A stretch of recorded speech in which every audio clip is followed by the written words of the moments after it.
Car Time Radio. Dan Watson sitting in tonight for Jay Zimbauer. I do this about once a month. Jay will be back next week. And as I say every time I do it, I am a lubrication specialist, not a repair specialist. So, if you have questions about motor oil, transmission fluid, gear lube, grease, filtration, any kind of questions concerning automatic transmission fluid. That's a very complex subject, by the way. But these are the things that I'm here to answer your questions for and to give you some advice and try to help you stay out of trouble and hopefully keep that car on the road as long as you would like to keep it on the road. For me, I have I guess it's getting to be a pretty old Suburban. It's a 2001 model, so we're talking about 15 years old, about 170,000 miles on it, and it just runs like a top, and it's had, at least as long as I've had it now, for quite some time, about 2005, it's had nothing but AMSOIL synthetic oil in it, and it just runs like a top. Now, when I come on these Wednesday nights, sometimes, I do kind of get into a rant or a tirade about bad engine oil and transmission fluid. The reason I do that is because you are really at the mercy of trusting whoever is making these oils that you buy in the marketplace. You would like to think, by golly, you are protected, just like the Food and Drug Administration is protecting you from bad drugs and bad food, right? Well, turns out we do have standards for oil, but it depends upon where you live, just how much those standards really get checked. For example, right now, and I can never drop names too much because there's legal implications, but in Georgia, there's a couple of oil companies, and I told you about these guys operating out of Indiana, Michigan, Missouri, already getting kicked out of those states. Well, it's in the middle of transpiring in Georgia. They've caught them again, and what it is, you buy this wonderful-looking oil. It's in a bottle. It's very impressive, has all kinds of specifications on the bottle. Looks like a champ.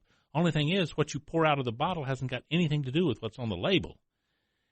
And this is the problem we have. Now, what I would say here in the state of Florida is, where are you, Consumer Protection Agency in Florida? Because these same clowns operate in this state, and you don't ever seem to ever go pull oil off the shelves anywhere and sample it and test it out.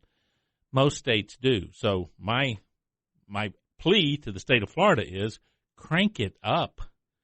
Check this stuff out, because the consumer out there is really in a vast unknown area and can only depend upon the fact that if the labeling is correct, they're getting what they expect and what's required to protect their vehicle.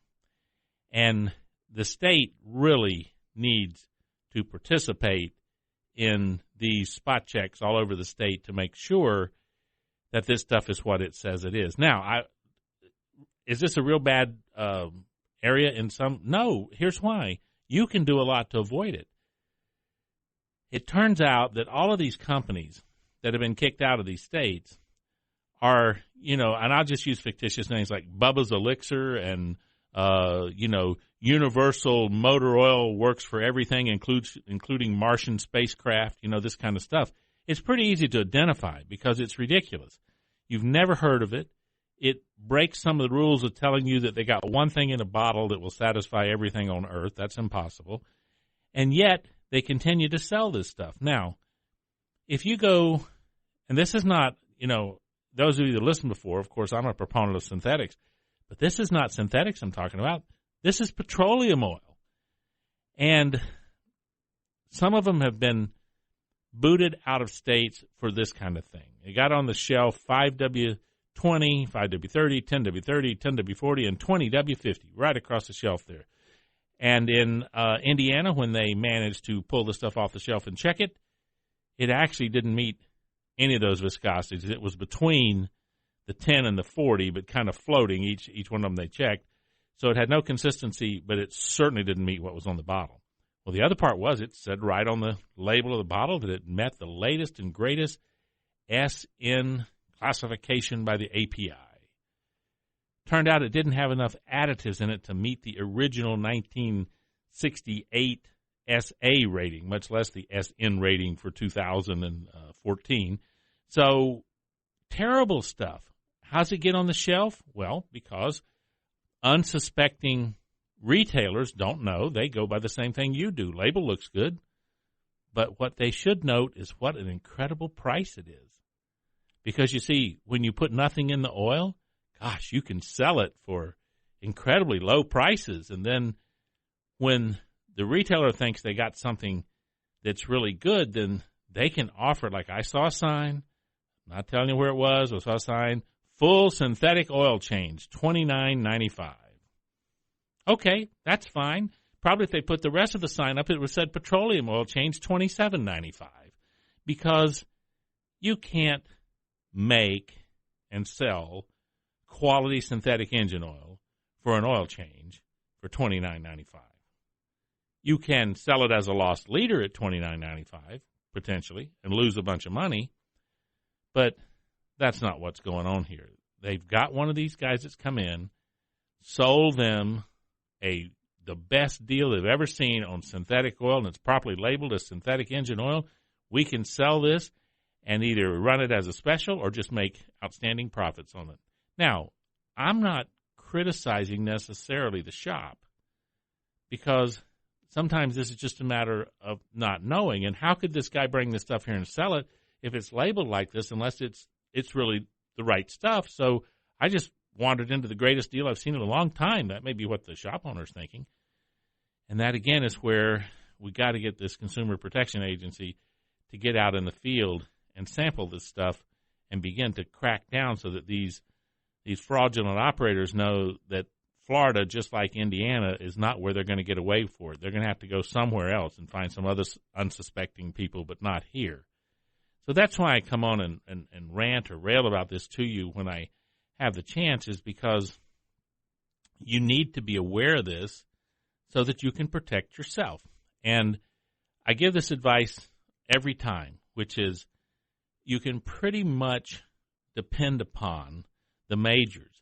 If it says Mobil or Shell or Texaco or Chevron or Valvoline or Quaker State or Castrol, those guys are, I'm talking about petroleum oil here, those guys are going to produce a product that's going to protect their reputation. But when you see that somebody's got bulk oil in a lube place and you ask for, well, what is the stuff? And they go, oh, that's something from green bar oil or something, okay? And it's made locally here in Central Florida, and it's really good stuff, right? Well, at that point, you should say, well, I'll stick with what I know until I have time to investigate this other oil and see if they have enough appropriate data and the things they need online. Because today, with this wonderful internet, you can find so much information and keep yourself out of trouble with just a little bit of research.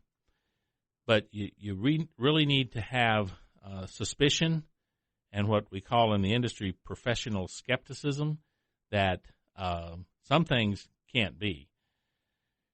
There are transmission fluids, and I want to talk about that in more depth when we come back from the break, because this is such a critical area in your car, and those fluids are so critical to the proper operation of those transmissions. And I want to flesh that out for you and give you some advice when we come back from the break. So we're going to take a break, listen to some messages, and we'll be back in just a few minutes.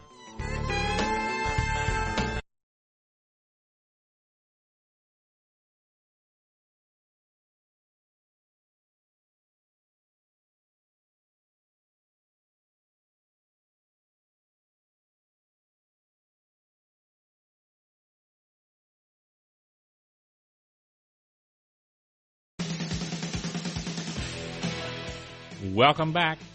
Car Time Radio. Dan Watson sitting in for Jay Zimbauer. You guys can give me a call here and pick my brain if you'd like. And we'll give you those numbers again, 407-916-5400 or toll free 855-545-1025. Now, I'd love to talk to you on the phone and answer some questions for you if you've got anything that's bugging you about the lubrication or oil, anything that you really don't seem to understand and you want some clarification on. Also, I will talk about antifreeze and those kind of things. We can get off into some real esoterical conversations if you'd like. I can do that too. We were talking about this bad oil, okay? And again, protect yourself. Buy something that you recognize, something that you know the company has massive amounts of millions of dollars invested in their reputation over the course of 30, 40, 50, 100 years. I mean, be careful. I'm not saying that every new oil is bad, but what I'm saying is without you doing some investigation on it, until you do that, stick with the stuff you recognize. You may be able to go out and investigate something and find out this is a pretty good company. They've started up and they seem to be doing it right. Good. Use their oil. But there's such a chance of getting substandard stuff. Let me move for a second before I go into ATF and explain to you just quickly how easy it is for the consumer to be duped in some of this stuff. Synthetic. We all know the term synthetic. I'm going to buy synthetic oil, okay? I'm going to go out and buy synthetic oil. Let me tell you that the history of this, in about 1995, there was a major blow-up between two big companies, Mobil and Castrol, over the right to call a product synthetic. Now, they took this all the way to court, lots of money involved, okay? And they took it to not to legal court, but to the National Advertising Court Directorate, which was to Mobil made a complaint that the oil that Castrol was producing shouldn't be called synthetic.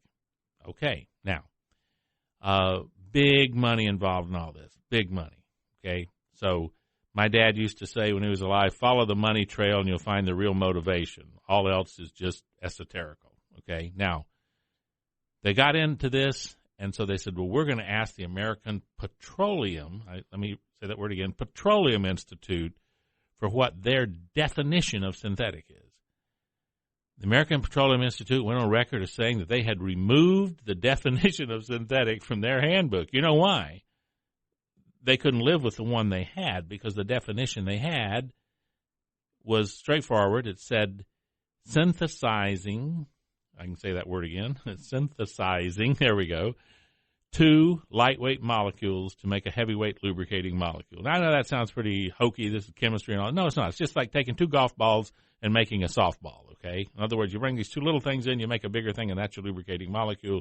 It's man-made, it's synthesized, it's put together. That was the definition. Well, that wouldn't work real well for what the petroleum companies wanted to do, which was Castrol, because they wanted to take petroleum oil and run it through an incredibly good, what they call hydrocracking process, bring it to this incredibly pure-based stuff and do a little finagle with it and call it synthetic. Well, according to everybody's definition of lubrication engineering schools, that wasn't going to work. So what'd they do? They're one of the largest contributors to the American Petroleum Institute, so they took the definition out. They called in specialists, and they said, well, we're just going to have to decide that synthetic is a marketing term rather than a technical term. That was the biggest sellout of the consumer in the history of lubrication because what it did is it opened the door for people to sell to you synthetic that doesn't have to meet the definition originally of synthetic. Okay? It's that simple. It's like taking a bias ply trailer tire and writing radial on the side and selling it to the consumer. Okay? Because somebody decided to remove the definition of what radial is. So anything could qualify.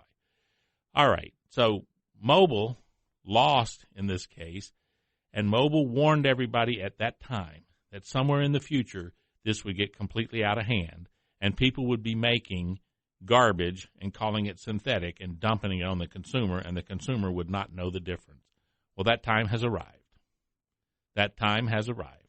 You can make high-quality, hydrocracked synthetic oil, which is what almost all the big companies do. Amsoil even has a version of it because you know how to do it. But the problem is the band of what you can call a hydrocracked product. Now, I don't want to get into all that heavy stuff, but what it means, it's kind of like I can call water water even if it's half full of alcohol, because it's still water.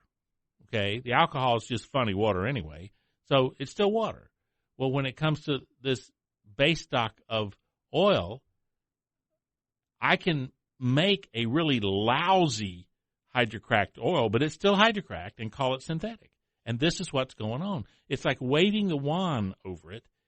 It's terrible. But the problem is, once that product is formulated, it's got all the additives and so forth in it, it would cost you thousands of dollars with the right type of chemical sampling equipment to be able to discern what the actual hydrocarbon base stock that's in there is.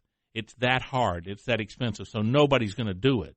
So what they depend upon is that label. You put on that label, this is synthetic. And if it happens to be synthetic from the lower end, guess what? It costs about what petroleum costs.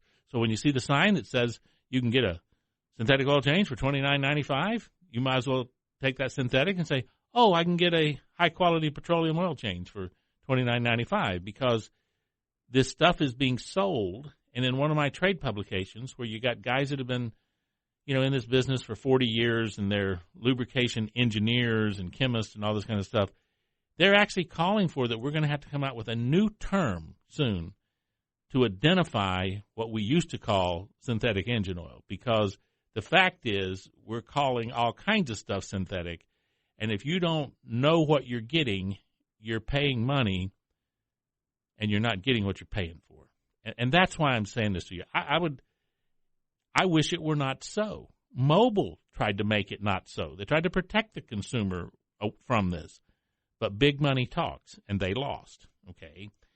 Now,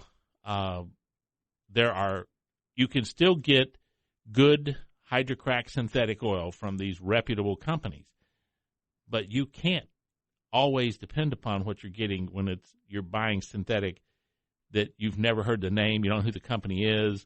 It sounds like some startup company, because, see, they can buy this glorified petroleum that's rated as synthetic as a base stock from one of the big oil refinery type people, and they can then use that and claim that it's synthetic, and the only way they get found out is if the state sends somebody to sample their tanks of raw base stock at their plant before they mix it with the additives. That's the only way they would find out.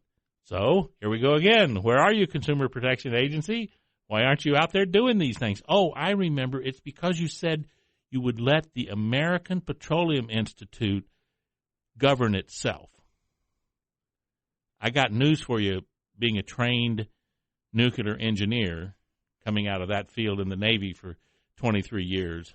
You can never govern yourself. An outside agency always has to check you out. If you actually want to maintain quality and perfection, someone has to be able to come check on what you're doing, because the nature of human beings are, eventually, like water, you will take the least path and run downhill until it just gets out of hand, and then it blows up in your face. So anyway, that's my rant about this oil, but please take it to heart. Pay attention to what goes in your vehicle. It is so important for the long life of your vehicle. You can put junk in there and probably get by with these new cars for 50,000, 60, 70,000 miles. But if you put good stuff in your car, these new modern cars, they'll run 350, 400, 500,000 miles for you. But they won't if you put substandard products in it. Now, you got whole companies like Toyota, bumper-to-bumper synthetic requirement in your Toyota cars. Every lube, from the differential to the transmission to the engine, requires synthetic engine oil. But you know what? The spec that they put out, it says, in many cases, Mobil 1 or equivalent. They did that on purpose because Mobil 1 still uses some chemical-based synthetic base stock rather than the hydrocrack version. But what's happening? I happen to know what's happening. Lots of Toyota dealerships buy from the guy with the best price. And where do you see this come out? Sometimes you go to the dealership, and the dealership says, oh, yeah, those free oil changes, you can get that. Yeah, it's right here. And it's synthetic. Yeah, we'll take care of you. You say, well, could I get that done with Mobil 1? Oh, yeah, for $45 extra. Why charge so much because you just asked for a different synthetic? What kind of synthetic are you using that is worth $45 to shift to this higher quality synthetic? So you see, there's little things you see going on, and you go, wow, what are they using? Where did they get that stuff? So protect yourself. Now, transmission fluid, okay? Gosh, are we up against another break? I said I'd talk about transmission fluid, and then I got carried away on this other stuff. But here's the thing. I got to talk about transmission fluid. We'll come back to it right after these messages. Now, give me a call, 407-916-5400, or toll-free 855-545-1025. We'll be back right after these messages. Shook his head and said, this ain't good. The timing belt's done shrunk one size too small.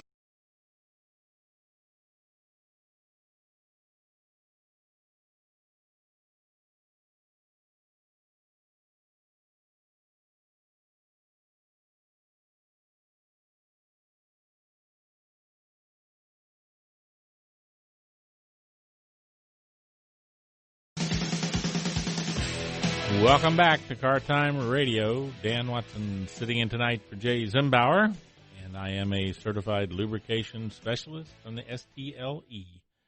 And I got a caller. Thank goodness. Rob, what can I do for you? Yes, hi. We just bought a new Toyota Camry about less than a month ago, and part of the deal was they provide oil changes for free, so-called, and the oil the gentleman told me was Toyota synthetic oil, and I said, well, I always use AMSOIL, and he said, no, it's good, it's the same, but I don't know if that's a good thing to go with them, or after hearing what you said before the break, now I'm a little skeptical. Well, here's the thing.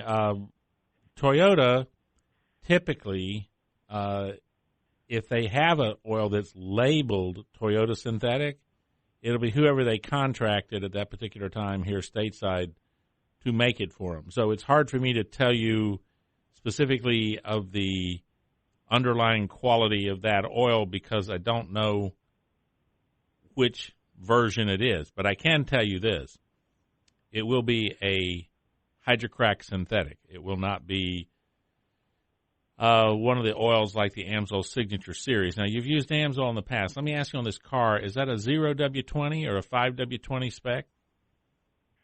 I'm not really sure. It's the 2016 Camry LE 4-cylinder, just the lower end one, not There's a good chance for that car that's a 0W20, okay? Mm-hmm. Now, I'm going to tell you my best advice for anybody that's running the 20-weight oils. You got to run a good synthetic. Now, the one from Toyota could be in that band of being okay to use. But I can tell you one thing. The 0W20 or 5W20 in what's called the AMSOIL Signature Series is the best 20-weight oil in the market. And that's not me just saying it because it's AMSOIL. That's because all of the testing information indicates that it has the highest high temperature, high shear. It has the best quality in it, and it is a true original PAO ester-based synthetic. So you can probably get by. Those oil changes are free. How often are they going to do them? Well, they said to do the first one at 10,000 miles. Okay, and then they planning on doing them at 10,000-mile intervals? Is that the point? I'm not really sure. I believe that I'm not sure. I was going to ask him about that if I did go in, but my gut reaction was I think I'd rather stick with AMSOIL, but I don't know, so. Well, I have a number of people that I know and customers when they get new cars and they have this oil change option that's available. What they do is in many cases they just bring their AMSOIL to the thing because they're going to get free labor and free service and disposal, and they say, I'm bringing my own oil. I appreciate the fact that you're offering these free oil changes, so I'll let you do the free oil change on my car with this oil. So that's one option that you have, and it is a benefit because you don't have to pay somebody for actually the manual labor. So that's a good idea. That's a real good idea. Yeah, and the truth is most of them won't refuse to do that because they know really that the AMSOIL is like I was talking about, where there's some of the dealerships that will let you do a mobile oil change, and they'll provide it, but they'll charge an extra $45. And they consider AMSOIL and Mobil to be pretty much comparable, so they'll just know that they're not going to have to use their oil. They'll still have to do the service for you, but you're bringing in a superior oil to do it. And let me tell you, those Toyotas are fine vehicles. You run a good quality synthetic engine oil in a Toyota, and if it's taken care of right, that vehicle, it's really good for at least 350,000 miles. And probably the thing on it that when you're talking about these vehicles, it's the transmission that you have to worry about not being able to make the 500,000 miles. You can get that engine to go for a long, long time. Transmissions have certain what they call wafer clutches in them that they engage so many times and over so many times, eventually someday they start to become no longer abrasive and they don't grab anymore. So, but it depends upon the situation. But that's usually the thing that might go out in one of these Toyotas or Hondas. The engines, if they're lubricated right, they just go on forever. I'll probably stick with AMSOIL for the transmission as well. Yeah, the transmissions, this is the thing. See, Toyota, give them credit. They went to requiring synthetic lubes because they know the quality, and they know that it's going to extend the lives of their cars, and they're going to have less warranty work when they're dealing with that. So I was happy to see them make the shift about 5 years ago to complete synthetic from bumper to bumper. So I applaud that. Good move. Well, thanks so much for the info. I really appreciate it. Well, thanks for the call, and I'll be back in about a month. Okay, great. All right, thank you. Now, folks, we just got into talking about transmission fluid there for just a minute because he was talking about that for the Toyota. Here's the thing. In transmissions, it's the most complex fluid that's in your car. It has to function as a hydraulic oil. It has to function as a lubricating oil. And, you know, people think, well, it's not thick like that gear lube that we put in that manual transmission and stuff. I say, no, it's not. It's very lightweight. It's really about a 10W weight. Might be approaching the 20 weight oil on the viscosity schedule, but it's lightweight, okay? And here's the thing. There are full-size steel metal gears in that transmission. They're called a sun and planetary system. And the reason it's like a little solar system, you got a center gear and you got a set of gears that are on the outside, and they all change the ratios depending upon how they engage, okay? It's a mechanical marvel. I mean, I always marvel at these guys. I got a brother-in-law who's like that, who's mechanically gifted on things, and I could get the gears confused, and we could end up going in different directions before transmission blow up by the time I put the gears together. But here's the thing. That transmission fluid protects those gears, and it also protects lots of bearings. And then it's got to have a friction coefficient so that it will properly engage the clutches in order that you get the shift you're looking for. Now, here's the difference you can get. Some companies like Honda, they prefer a hard shift. Companies like Toyota, Chevy, Ford, they want a soft shift. That means you have a different chemical mixture to get that. So the transmission fluid that works fine in one may not work fine in the other because it's got a different spec. So it has become very much incumbent on the lubricant manufacturers. They have to do massive amounts of testing on their fluid to prove that it meets all of the little requirements to label it in a certain way. And it's very complex. Well, what happens is some of the big companies like Lubrizol will do all of this testing, millions of dollars worth of testing, and they will design an appropriate additive package that if a company buys that from them, in other words, like licensing, that they buy it from them, and then they mix it at their facility into the base stock to make the final product. In other words, rare do you find a company who will try to make the additive package to meet all of these complex requirements.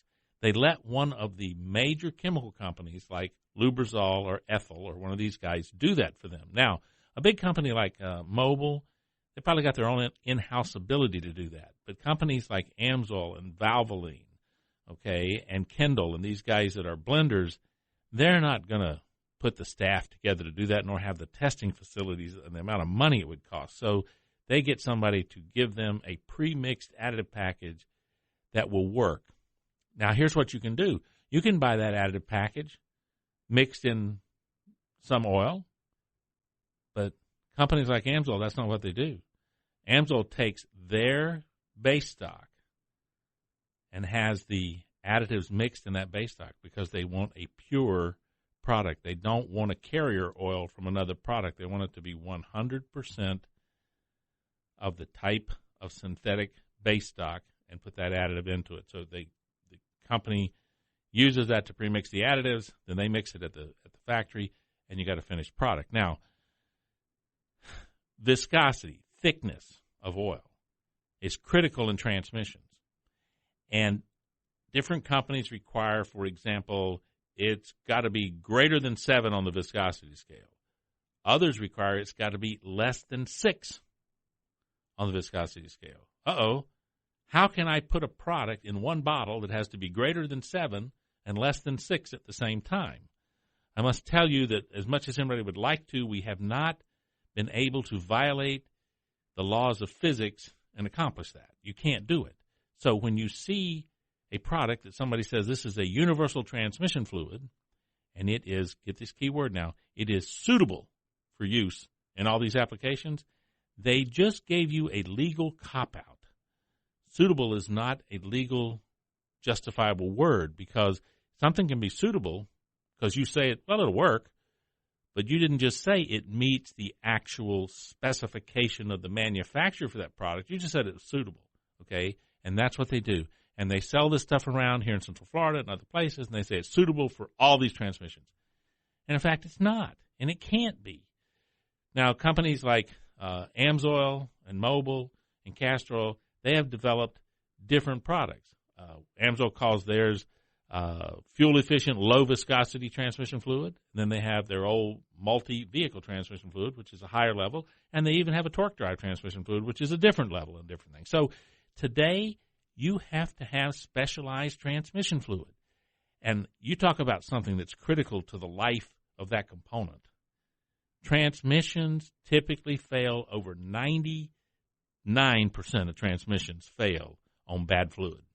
They fail on bad fluid. Now, if you don't want to worry about getting a good synthetic fluid in there, do what Jay Zimbauer says to do. Change your oil and your transmission once a year with petroleum transmission fluid, and you'll probably be okay. But that's how often you have to change it. Because once that stuff starts to break down, starts to form varnish, next thing you know, you start slipping those clutch faces, and you start putting a grit into that varnish, and you start sticking up the porting valves. And then it stops getting the proper pressures, and now it doesn't press the clutches together right. And you start getting slips on shifts and erratic shifts. And next thing you know, it's completely shot. And before I go on the break, so as you have a minute to sit down, it's going to average cost $2,000 to fix an automatic transmission. So it's gross to mess up a beautiful piece of magnificent mechanical engineering because you use substandard fluid.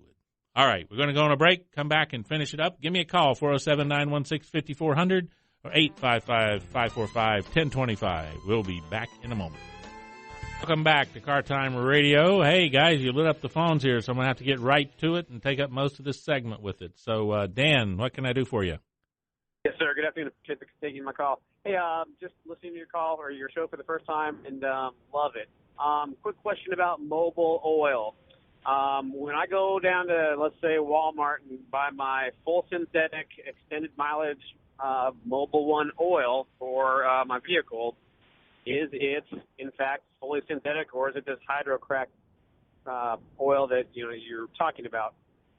Well, or do I have any way of telling? It's hard, but there are historically there are two things going on here. One, when you see normal drain Mobil 1, not the platinum extended drain, today more than likely, because see they try to keep this stuff really kind of secret, but more than likely that has become at least blended with a certain amount of hydrocrack.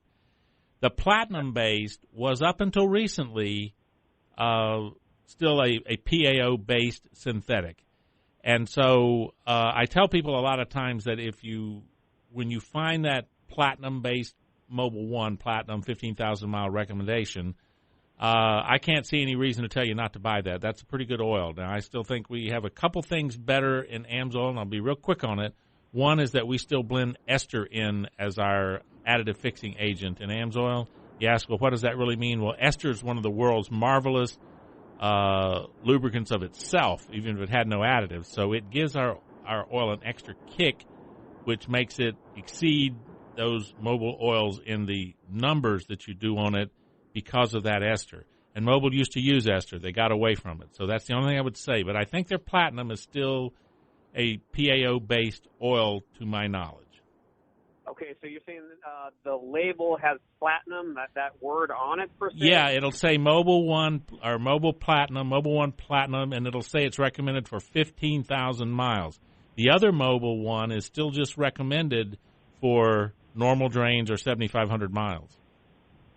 Okay, and so what I've been doing, and this is on an 06 Tacoma, and I just turned 200,000 miles on it, manual transmission.